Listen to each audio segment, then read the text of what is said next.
In my previous power stance video, I showed a lot of combinations that look cool and feel nice, but to be fair, some of them are not actually useful for regular players, like the majestic greatsword flips that you can see in the background. So, in this video I will show a combination that's strong, easy to obtain, doesn't have too high stat requirements and is relatively unknown as well. It's the longest katana combined with the shortest sword. They synergize well with each other, as the broken straight sword completely breaks the stamina usage of the washing bowl.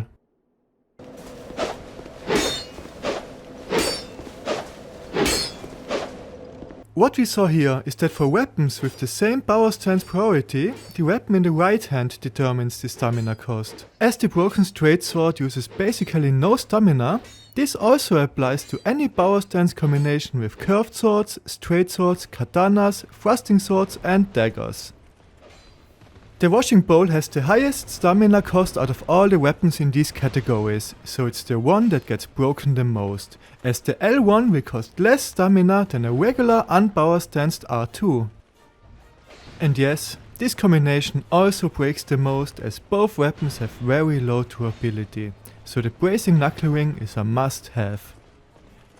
But due to the low stamina cost, you do not need the Chloramphy ring, so that balances out. The broken straight sword is the starting weapon of the warrior class, and two additional ones can be found early in the Forest of Fallen Giants. The location of the washing bowl depends on the version. In vanilla, it's a late game weapon that can be found in the Dragon Shrine. I also like how it has a Japanese name in German. In the improved Scholar edition, it can be found much earlier in the Earthen Peak. That's just one of the hundreds of reasons why I prefer that version. If you want to get started with this build early, I would suggest picking up the Morning Star to easily deal with the few bosses that you need to defeat. This should make it easy enough to fight your way through Hate's Tower and to defeat the Dragon Rider.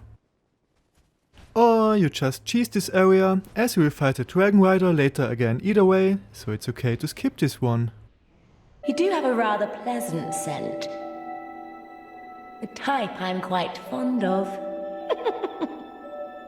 Buying a few Alluring Skulls will make it easy to deal with the Skeleton Lords, which are the only other required boss before you gain access to the Nodachi.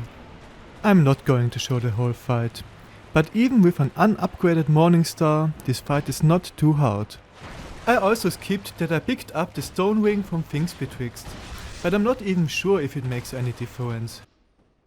As I mentioned earlier, you will need the Bracing Knuckle Ring to lower durability degradation. The first one can be picked up after you've defeated either the Flexor Sentry or by going through the forest and defeating the Rune Sentinels. The +1 version is expensive, but the +2 can be found later in the Undead Crypt. Now that you've got the basics to get started, you will need at least 27 strength and 30 dexterity, but you also don't need as much endurance as other power stance builds.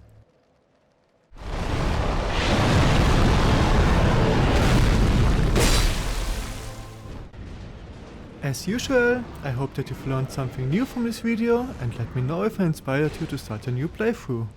And I guess this shows once again that DS2 is the only game in the series where the broken straight sword is actually useful. It's a versatile tool and not just some joke weapon.